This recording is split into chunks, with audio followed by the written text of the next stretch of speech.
Shalom, Israel, Most High in Christ bless. All praises to the Most High in the name of His Son, His Word, Jesus the Christ, for all things, always. Back at it again with something else that they don't want to talk about. That is the CIA.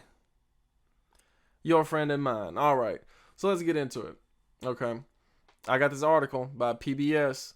We're going to look at this article and then we're going to look at a different one. But I'm going to show you how they basically, this PBS, obviously this PBS thing is government funded. It's a public broadcast system. So, public broadcast station, whatever.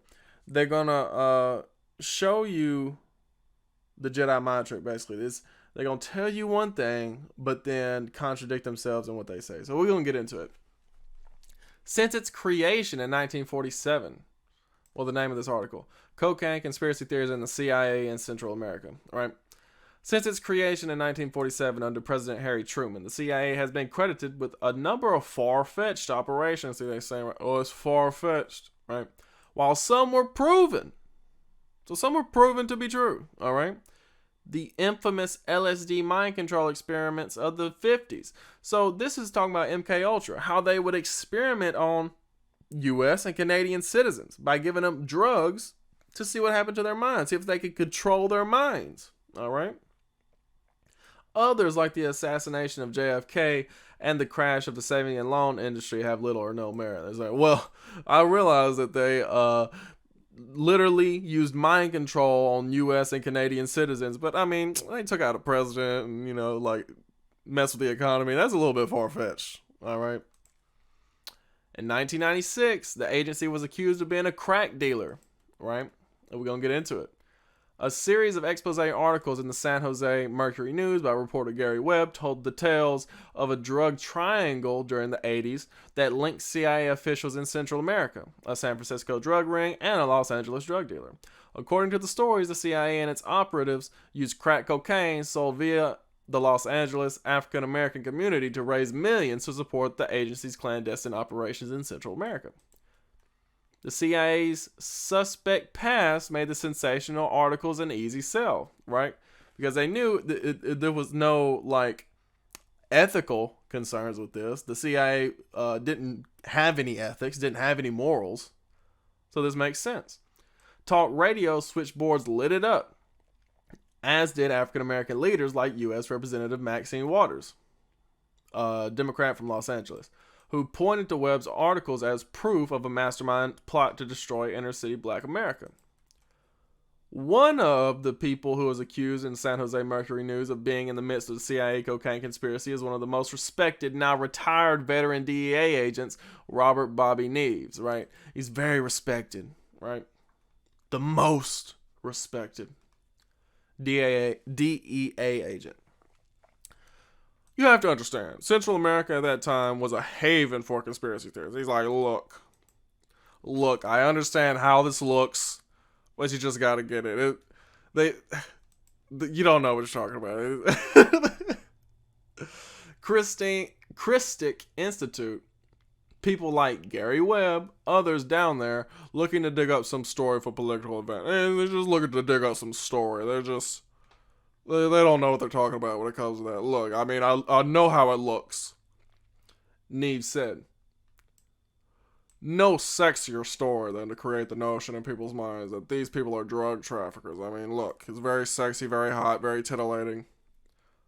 But in the weeks following publication, Webb's peers doubted the merit of the articles. Fellow journalists at the Washington Post, at the New York Times, and Webb's own editor accused him of blowing up a few truths into a massive conspiracy. You see that right there? So they say, look, there's some truth to what you're saying, but I don't know about this and that. Come on now. It's saying right here what he was saying was the truth. That's it. All right. So I'm going to jump down. Let's get more on this to expose how this is actually the truth, that they did this, that they had these drug operations going. When the Marxist Sandinistas overthrew the government of longtime dictator Anastasio Somoza in 1979, U.S. approval soured when it became clear that the new regime saw itself as a satellite of Cuba, if not the Soviet Union. When Ronald Reagan became president soon after, he quietly began sending aid to those fighting the Marxist government. They were known as Nicaraguan resistance, or more simply, the Contras, right? So this is what they were doing. They were funding Nicaragua rebels, right, against their democratically elected government, right? And we're going to get into an article showing how they did that all around Latin America. But we're going to continue with this for now. As with Burma, Laos, and Afghanistan before it, where the U.S. had helped fight wars, the Nicaragua had a narcotics trade, a fact which was brought to the CIA's attention while the Contra effort was barely off the ground, so they knew about the drugs going through the region the whole time. All right? In 1981, members of the Nicaraguan Revolutionary Democratic Alliance, ADRAN, were working alongside CIA officers to overthrow the new Sandinista government. So keep that in mind. The ADRAN are allies to the CIA. As noted in the HITS report, a cable to the CIA headquarters stated that ADRAN leadership had decided to, quote unquote, engage in drug smuggling to the United States in order to finance its anti-Sandinista operations. The cable stated that an initial trial run had taken place in July 1981 when drugs were transported via plane to Miami. So U.S. allies shipped drugs to Miami. All right? In what would prove common during the Contra War, the CIA never followed up on the allegations or bothered to verify whether the initial run had taken place. I wonder why. According to the HITS report, ADRAN disbanded in 1982, but some members joined the Nicaraguan Democratic Force, which worked with the CIA. So again, they operated under a new name. It's the ADRAN and the FDN. The same thing. They were U.S. allies. They were CIA allies. They were smuggling drugs into the U.S. This isn't even disputed.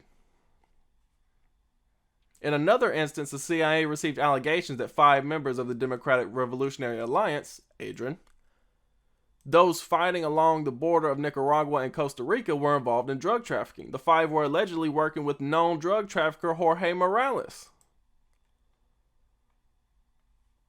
Although the CIA broke off contact with RJ, in 1984, it continued to have contact with 4 of the 5 members who associated with Senor Morales until 1987. You see that right there? So they knew about the drug trafficking the whole time. They, at the very least, allowed it to happen. Big air quotes right there. Allowed it to happen. You telling me that they didn't know, that they just stepped back, didn't want any part in it, and just let it happen? No. These were U.S. allies smuggling drugs into the U.S. These were CIA operations. All right? Now, so that's the drug smuggling into the U.S. I'm not going to read this whole article. You can if you want to. It's called Cocaine Conspiracy Theories in the CIA in Central America. I'm going to keep on going. This is the article on trtworld.com. The secret history of U.S. interventions in Latin America, right? Because it wasn't just Nicaragua that the CIA has had a hand in Latin America, in Northern Kingdom countries. The United States has intervened hundreds of times in the affairs of Latin American countries, from spying and proxy wars to major military invasions. Here are the top 8. All right. So I'm going to jump down, because I want to get into Guatemala. I'm not going to get into all of them, but I want to get into Guatemala right here. Zebulon. The United Fruit Company, UFCO, has a highly successful American company that made major profits from bananas grown in Latin America and sold in the United States and Europe. Under Guatemalan dictator Jorge Ubico, the UFCO controlled 42% of Guatemala's land and was exempt from tax and import duties. So that's a dictator, right? The company owned all of Guatemala's banana production, monopolized banana exports, and also owned the country's telephone and telegraph system, as well as almost all of its railroad track, while brutally repressing farm owners. So this is a monopoly. The United Fruit Company was a monopoly that controlled Guatemala and used Guatemala as a place to grow bananas, right? In 1944, the right-wing dictator Ubico was removed following the Guatemalan Revolution, as the country saw its first democratic election in history in 1951. After another election, Colonel Jacobo Arbenz became president and extended political freedoms to all, allowing communists to enter politics. The United States was alarmed by the alleged spread of communism and further by President Arbenz's proposed Decree 900, which would allow the redistribution of undeveloped lands held by large property owners to landless farmers, making up 90% of the population. Arbenz believed this was critical because at the time only 2% of landowners owned 70% of the land, while farmers worked in a form of debt slavery. Right? So the United States was enslaving the Guatemalans. So then the Guatemalans overthrew that dictator, put in somebody that they elected, somebody who's for the people, and he said, I'm going to redistribute the land. I'm going to take it away from UFCO. The United Fruit Company took an extreme position toward these reforms and made use of its strong ties to the Eisenhower administration to launch a massive anti-communist propaganda campaign against Guatemala. Following extensive lobbying, President Eisenhower chose to make use of the CIA to remove President Arbenz in what came to be known as Operation PB Success. All right. The CIA would go on to orchestrate a coup against the sitting president, building, arming, and training an opposition force to overthrow him. Arbenz was overthrown and Guatemala was ruled by a military dictatorship for 40 years. During that time, nearly 250,000 Guatemalans were killed or disappeared. A quarter million Zebulonites were killed by these evil bastards in the CIA. All right. And notice how Americans say they love democracy, but anytime a true democracy is established in Latin America, they overthrow them in favor of a dictatorship. Why is that? Because they love lies. They love money. That's all they love. They don't care about democracy. Not saying democracy is a good thing anyway, but still though, hypocrisy is worse. Hypocrisy is worse than democracy. All right, so this is talking about Pinochet's regime in Argentina. Grenada is Benjamin, but still, same thing. So this is talking about the Panama Canal. And I'm gonna read this part. In the 1970s, the CIA would go on to recruit General Manuel Noriega, if that name sounds familiar. You're going to see here in a minute, who had previously run the country's secret police until his president's sudden death in a plane crash. He went on to help Colombian drug trafficker Pablo Escobar smuggle cocaine, as well as helping the U.S. smuggle weapons to Nicaraguan Contra death squads in what would later come to be known as the Iran-Contra affair. That's what we was just reading about. All right. It was only when Noriega outlived his usefulness that he would be overthrown by the U.S. in 1990 and arrested for corruption, racketeering, and drug smuggling. So the U.S. and the CIA is so wicked.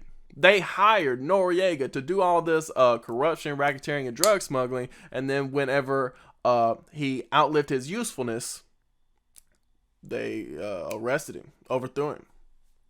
Right? So, keep going. This is what we was just reading about in Nicaragua. About the drug smuggling and all that. Okay, so Argentina is very wicked. In 1976, Argentina's democratically elected President Isabel Perón was overthrown in a military coup d'etat that led to the deaths of nearly 30,000. Right, so that's Naftali.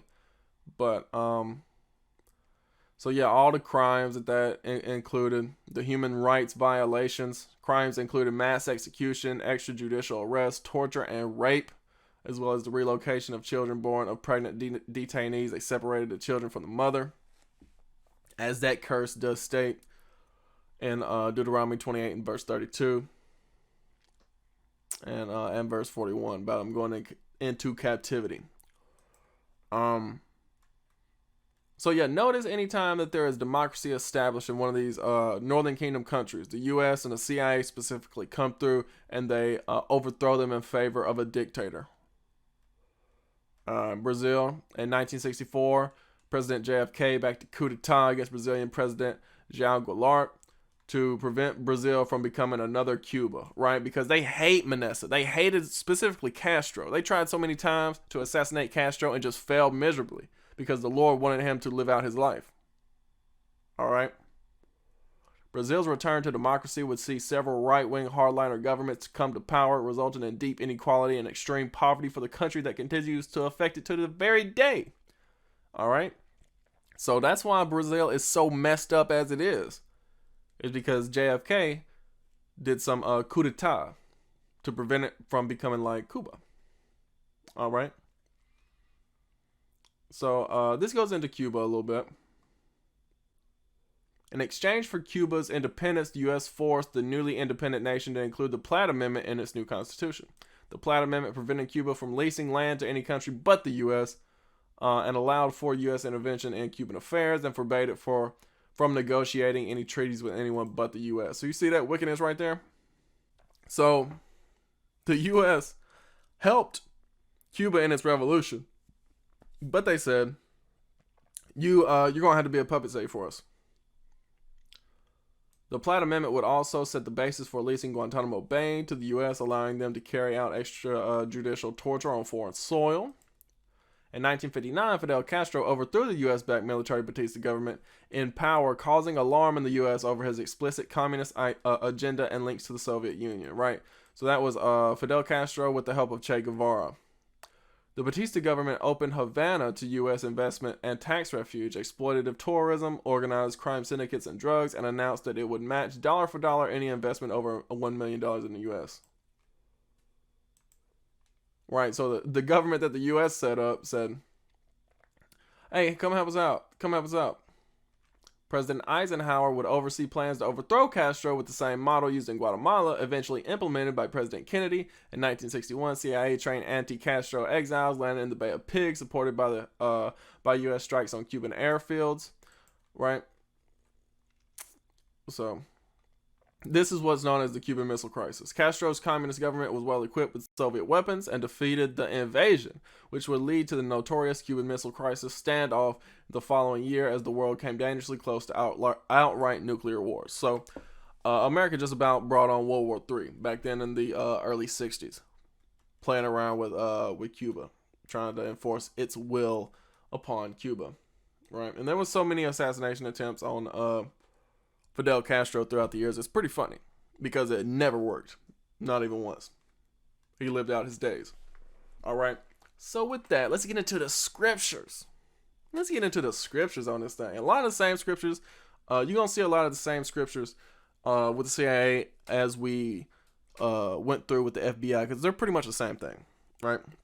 FBI is usually on U.S. soil. CIA is usually on foreign soil. There's a little bit of an overlap, but that's pretty much the same. I'm going to start with verse 1. Keep not thou silence, O God. Hold not thy peace, and be not still, O God. For lo, thine enemies make a tumult, and they that hate thee have lifted up the head. They have taken crafty counsel against thy people, and consulted against thy hidden ones. They hate God's people. They have taken crafty counsel. They said, all right, they got themselves a little meeting going on. They sat in the CIA headquarters and they're like, what are we going to do about Fidel Castro? They said, oh, I got an idea. Let's go invade. What are we going to do about Nicaragua and the drug trade going on down there? Well, let's bring the drugs up here and put them in the black community. Two birds with one stone. What are we going to do about Argentina down there? Well, they had that democratically elected president. Let's go put a dictator in there. What are we going to do about Guatemala? How they trying to get rid of all of our banana plantations? Well, let's go in there and we're going to overthrow that government. How about that? That's what they do. Verse 4, they have said, come, let us cut them off from being a nation, that the name of Israel may be no more in remembrance. They trying to come against the Israelites. They're trying to snuff us out. For they have consulted together with one consent. They are confederate against thee. All right. Habakkuk 2. I want to read this again, just so y'all understand. Behold, his soul which is lifted up, very prideful, we're going to read about that here in a minute too, is not upright in him. Esau is not right. He can't get right. But the just shall live by his faith, and that's what we got to stand on. We got to stand on our faith in the Most High God. And Esau, he just ain't right. That's why he does things like this. As we see later, he thinks God ain't going to see him. God see you. Second Esdras 11 and verse 40. And the fourth came. So this is the fourth beast. It's talking about the prophecy from Daniel, the fourth beast. And overcame all the beasts that were past, and had power over the world with great fearfulness, and over the whole compass of the earth with much wicked oppression. And so long time dwelt he upon the earth with deceit. And that's what's going on right now. He's ruling over the earth with oppression and deceit. For the earth hast thou not judged with truth. He ain't judged it with truth. He judged it with deceit. For thou hast afflicted the meek. Thou hast hurt the peaceable. Thou hast loved liars. See, that's the allies of the U.S. are liars. And everybody that they go to war with in Latin America is all Israelites, all meek, peaceable. And destroyed the dwellings of them that brought forth fruit. And you literally see that with the Guatemalans, right? With the Banana Republic. And has cast down the walls of such as did thee no harm, right? The invasion of these Latin American countries, we ain't do nothing to him. Yeah, he come down. He come down on us for no reason. Therefore is thy wrongful dealing come up unto the highest, and thy pride unto the mighty, the Most High. The highest also hath looked upon the proud times, and behold, they are ended, and his abominations are fulfilled. You see that right there? The abominations are going to be done away with. The proud times will be over soon. You see that right there? And therefore appear no more, thou eagle. And we're going to read about the eagle here in a minute. Thou eagle. That's the logo of the CIA, is the eagle. Nor thy horrible wings, nor thy wicked feathers, nor thy malicious heads, nor thy hurtful claws, nor all thy vain body, that all the earth may be refreshed. All right. God saying, I'm going to do away with the U.S., with the FBI, with the CIA, so that the earth, with Edom, that the earth may be refreshed and may return, being delivered from thy violence, and that she may hope for the judgment and mercy of him that made her. It said thy violence. Remember, in Guatemala, it said 250,000 people died from the wars instigated by the CIA. Being delivered from thy violence, and that she may hope for the judgment and mercy of him that made her. All right. Just to show you that this is talking about the CIA. And the woman which thou sawest is that great city, Babylon, America, which reigneth over the kings of the earth. Right? So that's what they do. They'll see your ruler of your country. If he ain't doing the American agenda, they're going to replace him. That's how that works. Rule over the kings of the earth. All right. Now I wanted to get this specifically about Issachar. Issachar is a strong ass couching down between two burdens, right? The two burdens.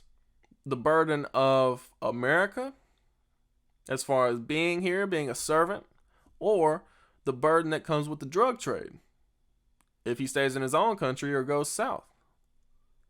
Issachar is faced with that burden in Mexico. With those two burdens, rather. And he saw that rest was good, siesta, and the land that it was pleasant. Mexico's very beautiful, very tropical once you get down there.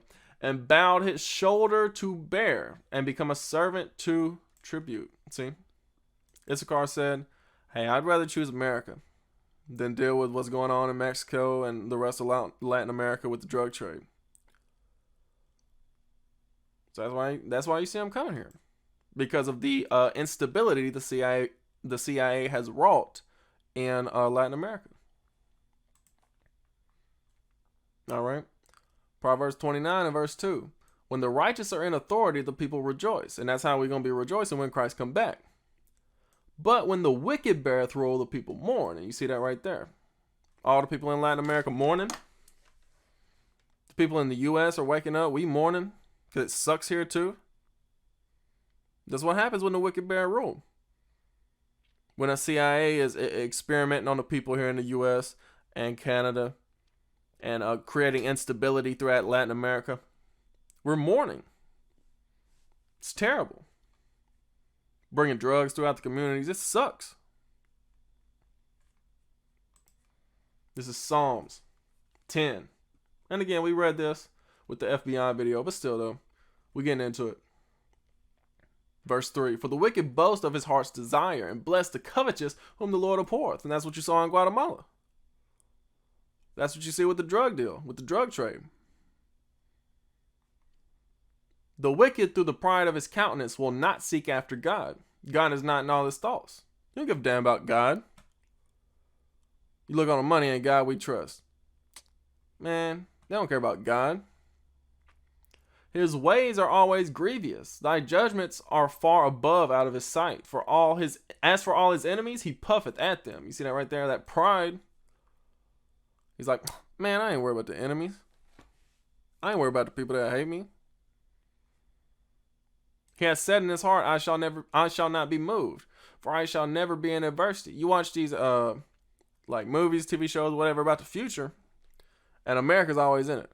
How is that? They think that America's gonna last forever. He said in his heart, I shall not be moved. They really think America's gonna last forever. They really do.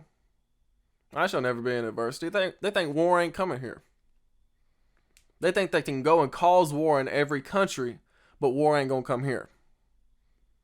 How does that make any sense? They think they won't have to pay for the crimes they committed. How does that make any sense? His mouth is full of cursing and deceit and fraud. Under his tongue is mischief and vanity. You see that right there? Nothing but lies, fraud, mischief. He sitteth in the lurking places of the villages. In the secret places doth he murder the innocent. That's what he did in Latin America. That's what he constantly does in Latin America. His eyes are privily set against the poor.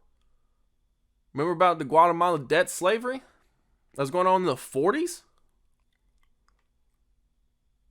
Come on, man. Verse 11. He hath said in his heart, God hath forgotten, he hideth his face, he will never see it. That's what he think. He can do these secret operations, but God don't see it. Arise, O God. Arise, O Lord, O God. Lift up thy hand, forget not the humble. Wherefore doth the wicked contemn God? He hath said in his heart, thou wilt not require it. That's what he really thinks, that he's going to get away with all this. God said, no way. No way. Thou hast seen it. God saw all of it. God has seen all of it. Stuff that we don't even know about. Stuff that we will never know about until God reveals it. For thou beholdest mischief and spite, to requite it with thy hand. The poor committeth himself unto thee. Thou art the helper of the fatherless. God is the helper. God is our helper. Break thou the arm of the wicked and the evil man. Seek out his wickedness till thou find none. David said, judge him for every single thing that he's done. That's why this land gonna be turned into a lake of fire. There is no other way. That is justice. That is judgment. That is righteous. The Lord is the king forever and ever. The heathen are perished out of his land. Lord, thou hast heard the desire of the humble. Thou wilt prepare their heart. Thou wilt cause thine ear to hear. To judge the fatherless and the oppressed, that the man of the earth may no more oppress. And see, that's the end goal. That there will be no more oppression. Like the CIA is doing. And has done. Over the past century in South America. Latin America. In Northern Kingdom countries.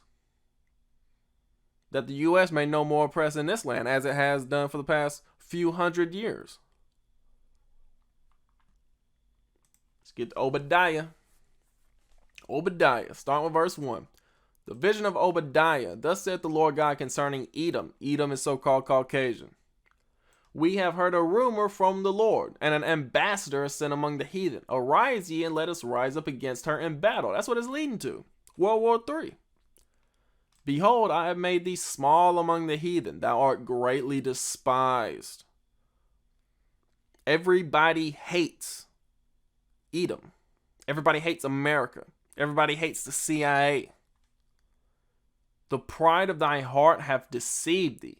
Thou that dwellest in the cliffs of the rock, whose habitation is high, that saith in his heart, who shall bring me down to the ground? As we just read in Psalms 10, he think his kingdom gonna last forever. It's not. I got news for you. It's not. The Lord see you.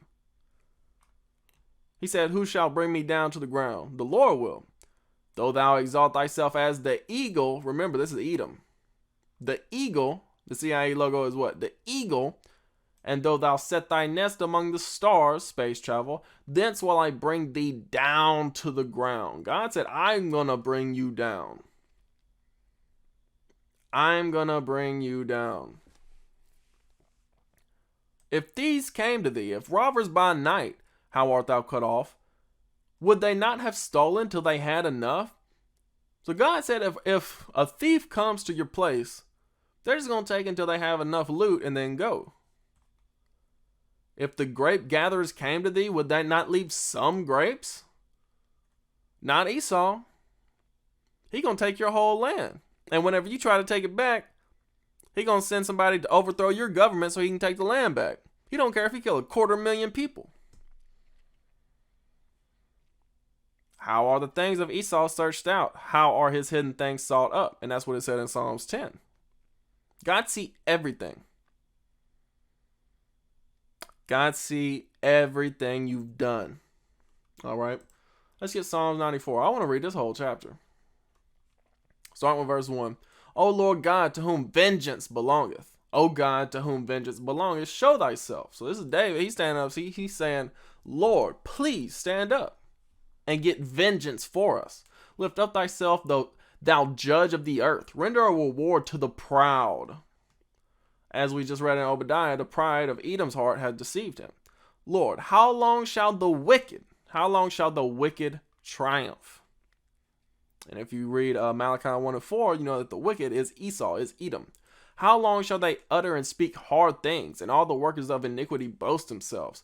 They break in pieces thy people, O Lord, and afflict thine heritage. That's what you see in Latin America. They are breaking in pieces the people of God, the northern kingdom of Israel, and afflicting his heritage. They slay the widow and the stranger and murder the fatherless. And that's what you saw with those crimes done, those human rights violations done in Argentina, for example. Yet they say, the Lord shall not see, neither shall the God of Jacob regard it. That's what they say. They think God don't see them and what they do, because they call it black ops. Just because they have it classified. They think God don't see them. Understand ye brutish among the people, and ye fools, when will you be wise? He that planted the ear, shall he not hear? He that formed the eyes, shall he not see? God sees everything. God hears everything. He that chastiseth the heathen, shall not he correct? David is asking, this is rhetorical. He's saying God will correct the heathen. God will chastise the heathen. He that teacheth man knowledge, shall not he know? The Lord knoweth the thoughts of man, that they are vanity. Blessed is the man whom thou chastenest, O Lord, and teachest him out of thy law, that thou mayest give him rest from the days of adversity, until the pit be digged for the wicked. Right? So David is saying, y'all better repent. Y'all better repent. Because God is reserving a day for the wicked. He's reserving a pit for them, meaning a grave. For the Lord will not cast off his people, neither will he forsake his inheritance. That's for you thinking that God did away with his chosen people. He did not. That's for you thinking God doesn't have a chosen people. He does. God never cast off his people. He will never do so. But judgment shall return unto righteousness, and all the upright in heart shall follow it. Everybody's going to follow justice, judgment, and righteousness. Who will rise up for me against the evildoers, or who will stand up for me against the workers of iniquity? Unless the Lord had been my help, my soul had almost dwelt in silence. So David said nobody would stand up for me if it wasn't for God. Nobody's standing up for Latin America. Only God. When I said my foot slippeth, thy mercy, O Lord, held me up. In the multitude of my thoughts, within me thy comforts delight my soul. Shall the throne of iniquity have fellowship with thee, which frameth mischief by a law? See right there, the president will give the orders. Hey, go into this Latin American country and create a coup d'etat, overthrow that government. They gather themselves together against the soul of the righteous and condemn the innocent blood. And that's what I was talking about earlier about the crafty counsel. That's Psalms 83. They gather themselves together at the CIA headquarters, and they decide what they're going to do. Condemn the innocent blood. But the Lord is my defense, and my God is the rock of my refuge, and he shall bring upon them their own iniquity, and shall cut them off in their own wickedness. Yea, the Lord our God shall cut them off. All praises to the Most High for that thing. You reap what you sow. And they have sown wickedness and cursing for years and years and decades and centuries now. They're going to get what's coming to them. Hope y'all learned something from this. And with that, I say shalom. Most High in Christ bless.